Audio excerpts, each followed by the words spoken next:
Egaa oduu gammachiisaadha. Oduu gammachiisaa lama sanitti hima tokkoffaan armee keenya boqqolloo gimoo hatti jedhee poolisiin Muzayyan jedhamu humnaa ol rukutaa dhiitaa garaa ishee keessa ispoortii garaagaraa hojjechiisaa ture kaleessa.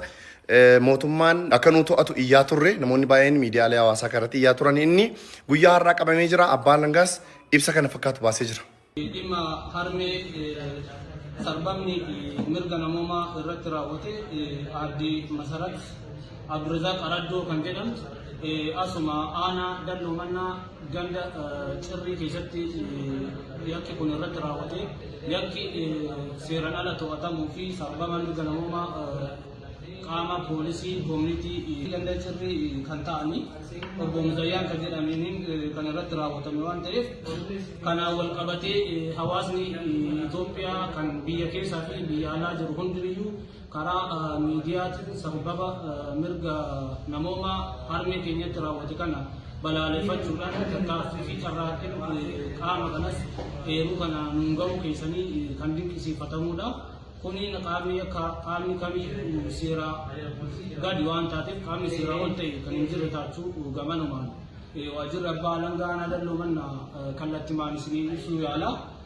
Kanaan wal qabatee shakkamaan gocha kana raawwate yeroo ammaa kana to'atamee to'annoo waajjira poolisii aanaa dalloo mannaa irratti kan argamu. Nutis galmee shakkamaa kanaa eeruu fi wantoota barbaachisan hunda qindeessinee hanga adabbii isaa fi fakkaattota isaa barsiisu mirga namoomaa fi sababa mirga kamuu tiksuun gahee keenya waan ta'eef kanaaf cimsinee isin galateeffannaa. Abbaan Alangaa godina Baalee aanaa dalloo mannaa baasee akkuma dhaggeeffattanittidha. Namichis sarba mirga namummaa obboleettii keenya kanarraan gahee fi tarkaanfii isaa fi fakkaattota isaa barsiisu akka irratti fudhatan ibseera. Kana malees immoo daqiiqaa 30 osoo hin guutin qarshii 500,000 ol walitti qabameera. Ammallee walitti qabamuura jira. Qajeelcha poolisii godina Baalee aanaa dalloo mannaa baay'ee galateeffannaa.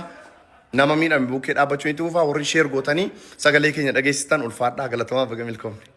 ባህል ራሱ ይጥሳል። ለዚህ ነው ድምፅ የምንሆነው። እናታችን ከአንድ ሰዓት በኋላ ትመጣለች፣ እረዳታለን። እንደውም ማለት ነው ድምፅ እንሆንላታለን ማለት ነው። ለማታውቁት ሰገሌ ሲደገፈና ኡስታዝ ከየ በገለጋ ንፍተኒ ሰገሌ ሲደገፈነ ኡስታዝ ያደኑ ከነቱ ደገፈታ አገኘዋት አርገ ነጋጀታ hatte jedhee miidiyaa irratti viidiyoo si walii gad deddeemaa jiru kana argadheen jira. Mee sagalee si waliin dhaggeeffannaa. Yoo si koomentii irratti fidi jettan sa'aatii lamaan booddeetti siniifan fida. Yoo siniif fidi jettan immoo nagaana jiraattu. Akkam jirta fayyaa keetii? Nagaa jirta? Baga nagaa taate. Maqaan kee eenyunni? Masarat dhalattuu naannoo eessaati? Shawaadha. Maali waa'een boqqolloo sun? Waa'een boqqolloo inni dhabee daa'ima hoonni akkasi dhabee abbaan isiin rakkatee deemee ijoollee abbaan abiran jiru rakkatee boqqolloo mataa lama. Daa'ima koo nyaachisuudhaafan abbaan harkatti katee deeme qansiraan hojjedha. Birriin qansiraadhaan hojjedhu nagahuu dinnaan jettee dhaggeeffadha. Okay. Ijoollee daa'ima meeqa qabdaati? Ijoollee lama qabu. Ijoollee lama qabda. Ijoollee kee waan nyaachistu dhabdee boqqolloo muka lama cabsattee jennaan akka sana si godhanii? Qaama seeraati moo abbaa boqqollooti? Qaama seeraati. Mana hidhaa si geessaniiru? Mana hidhaa si geessanii. Erga mana hidhaa si geessanii si geessuun jiraan oollee maaf akkas si godhanii? Ka jedhu seerri immoo mobilisaan si baasee? Seerri immoo akkamitti si gadhiise? Abbaa kana dhiitu ofirraa bakka irra badee jedhee na gadhiisan malee badnatumaanii na gadhiisan iyyumaan. Okay. Ijoollee kee waan. Akkas kana fakkaata. Miira keessa dagalchee viidiyoon kuni haati tokko yoo rakkattee beelooftee ustaas dubbadha.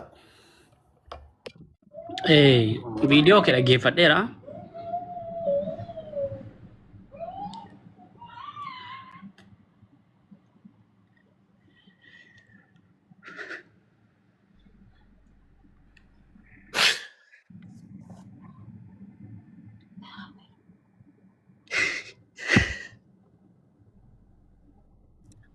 خلاص استاذن بوينا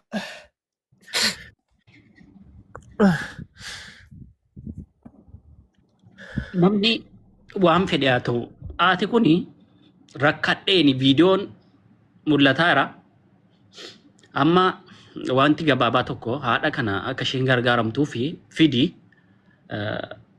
an akka dhuunfaa kotti ituu ilma namaa miti ta'eeti seexannoo jechuudha. Seexanni nama fakkaattee dhufte ilmoo kooti na jalaa rakkatee naaniin waan inni nyaachisu dhabeetu jettee maqaa haadhummaa sanatti natti dhaga'ama natti akka dhuunfaa kotti. Seexana caalaa diinni namaa jira. Diinni ilmoo namaa hin jiru isaa. Garuu jechuun ituma hanna ta'eeti ituma hanna guddaa qotiyyoo tatame sangaa tatametu ta'e seeftii namaaf miidiyaatti hin baafamu. Seeftii namaaf viidiyoon hin waraabamu. Namni kun ituu hannichi hanna guddaa yoo ta'e jechuudha miidiyaatti waraabamu dhorkaadha akkuma seera biyya sanaattu. Hin danda'amu seeftii nama sanaaf. Sababiin namni kun maatii qaba boor jireenyi isaa jijjiiramuu danda'a. Boorillee namni kun jijjiiramuu danda'a. Garuu kun nan rakkadhe nan dhabe ilmoo koo waan hin nyaachisu dhabe. Kanaafidha rakkina takkas na godhe jennaan haadha kana jilbeeffachiisee waan kana godha. Jechuun qaamni mootummaa ituu waan kana ilaalu amma yoonaatti namni kun to'annoo seeraa jala hin galle taanaan sirrii miti. Kun wanta nama jibbisiisudha. Wanta addunyaan namatti kolfudha. Waan addunyaan namatti kolfudha. Kana gargaaruu qabayyuuti malee akka kanaa gochuu hin qabu. Afaan amantii barbaade haa amanu namni. Afaan barbaade haa dubbatu. Saba fedherraa ta'u.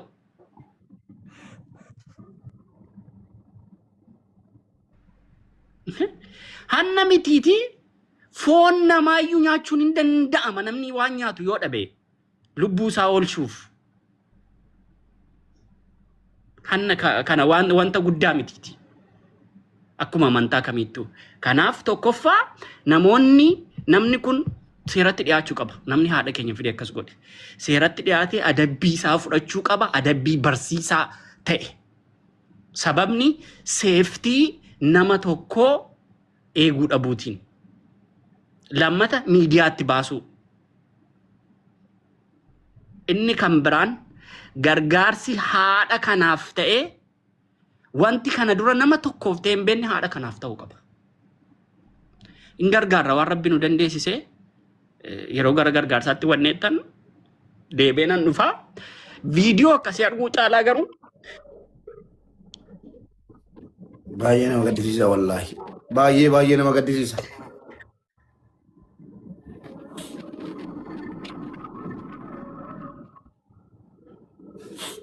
Baay'ee nama gaddisiisa. Akkasitti nu mootummaa kana mootummaa biyya bulchaa jiru waliin dhaabbataa jirra. Waliin jirra. Ammayyuu waliin jirra. Garuu waan akkanaa kana tarkaanfii irratti fudhatamu taanaan maaliree sayyidii wayitii wal gabbarramu.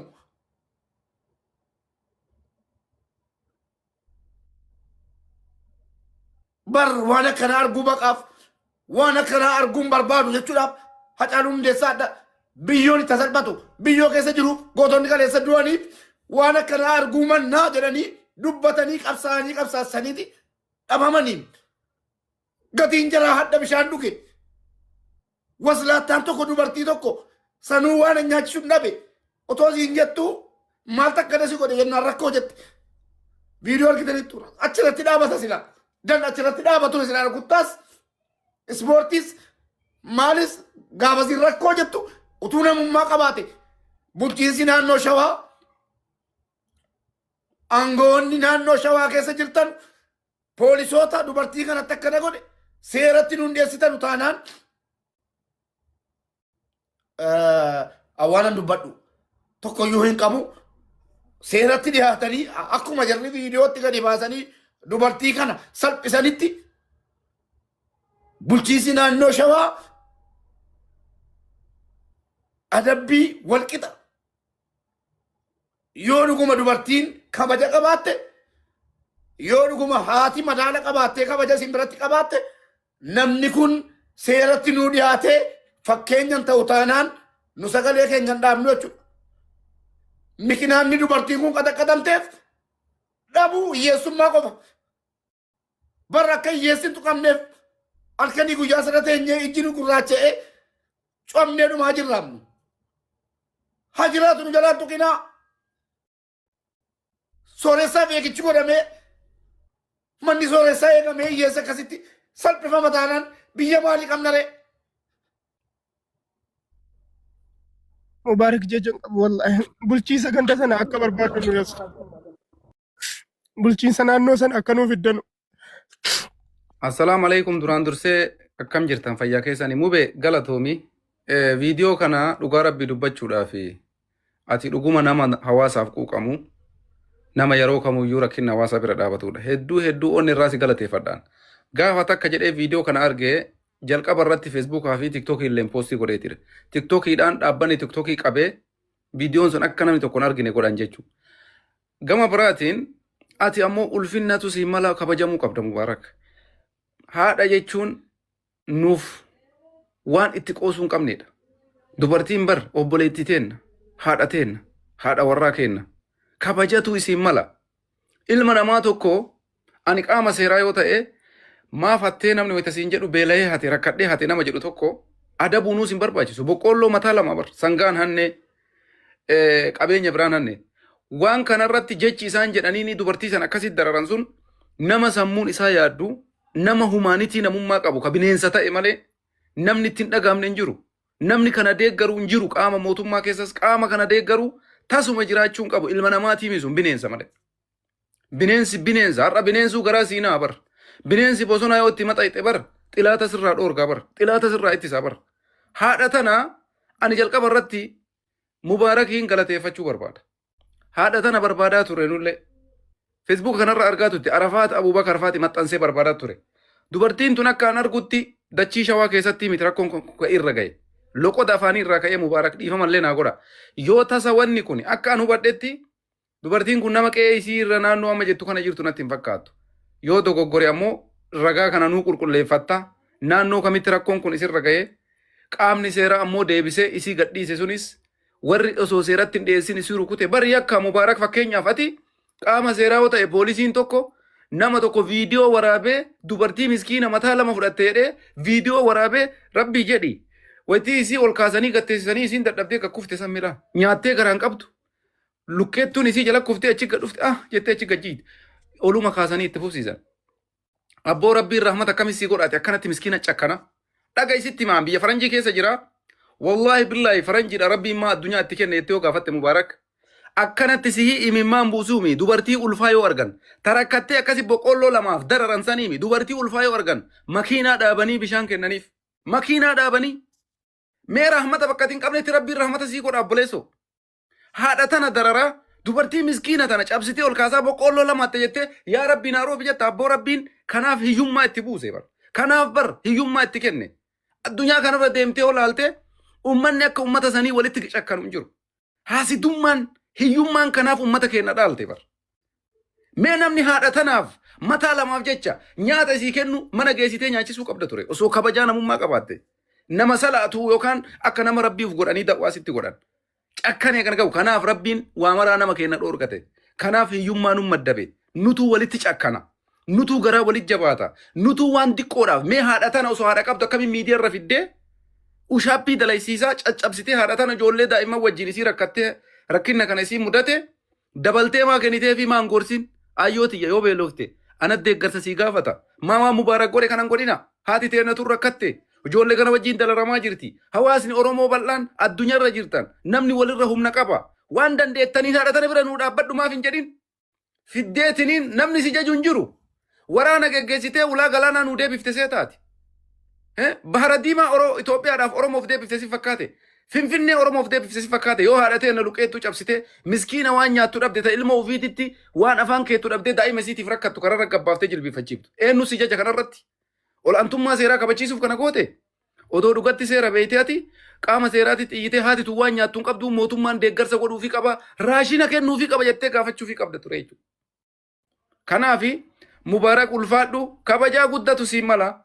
أما اللي ربين هواسا كان كيسا سكاية هواسا كان ركتا كان بكامرا فوفتي ركو كماتا مبافتي كدعاء اتماد مرتسان دعاء برارتي كلبو إسا رتي مرتسان دعاء فوتي هر الله هذا تناف أكتي وان غاري كوتو أنا بديك أبارا بيغاري تسرى أما اللي تنان أما اللي دعاء سيقولو كبو من يرومو قد دي كان سيبسو كب والله بالله نما أكا كيتي قبوه هواسا كيسا مسكينة تجاجرو ركينا مسكينة إمام بوسكوني سبا كم كيسا يو ساتي كانت أرقم كنافو يو ألفين تسيم ملا نموني هذا تنرت يكا كان راوتن نمو نوتي أمانتيدان أبليسو أني بيا فرنجي كيسا takka Ahmad ati muslima jedhee namni firraan dhiibe hin jiru. Maal barbaadda? Maa sii goona? Maal rakkatte?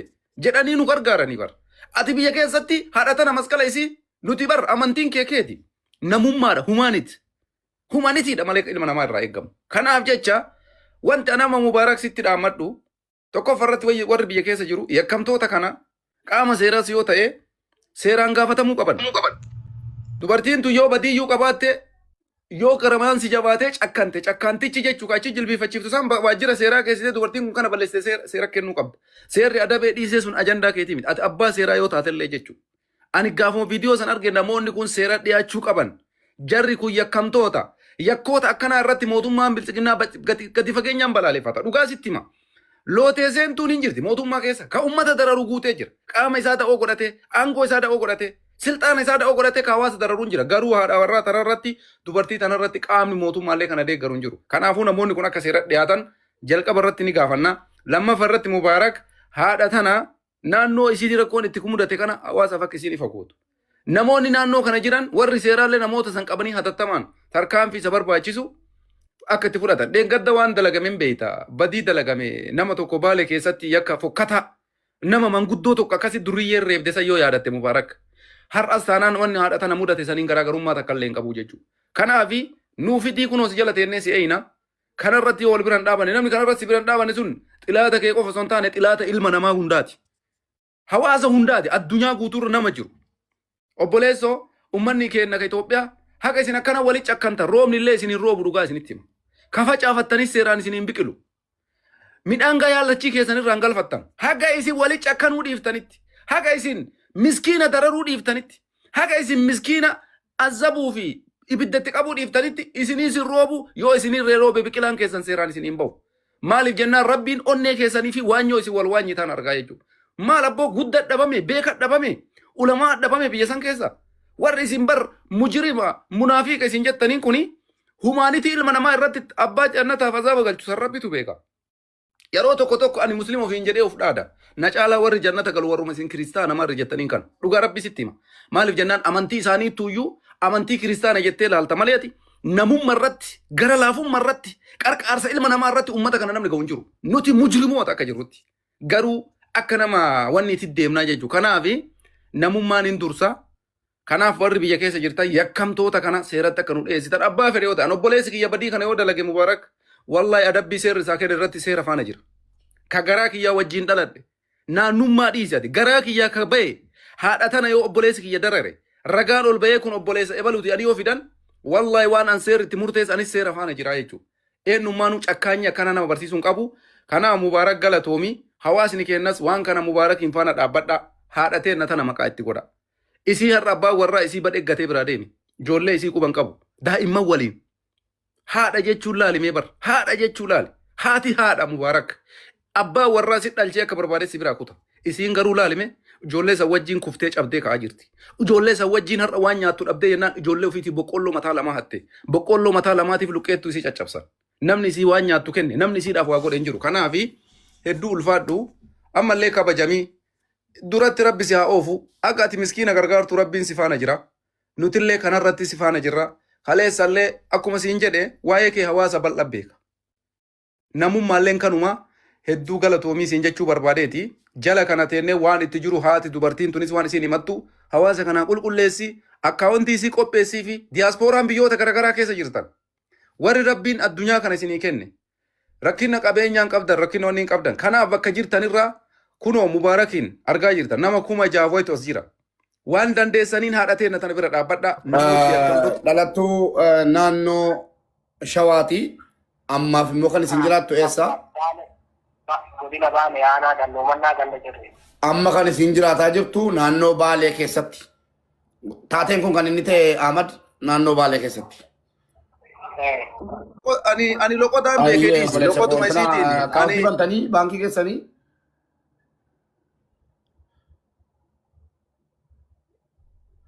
Akkaawuntiin as sokkaa ittiin banamu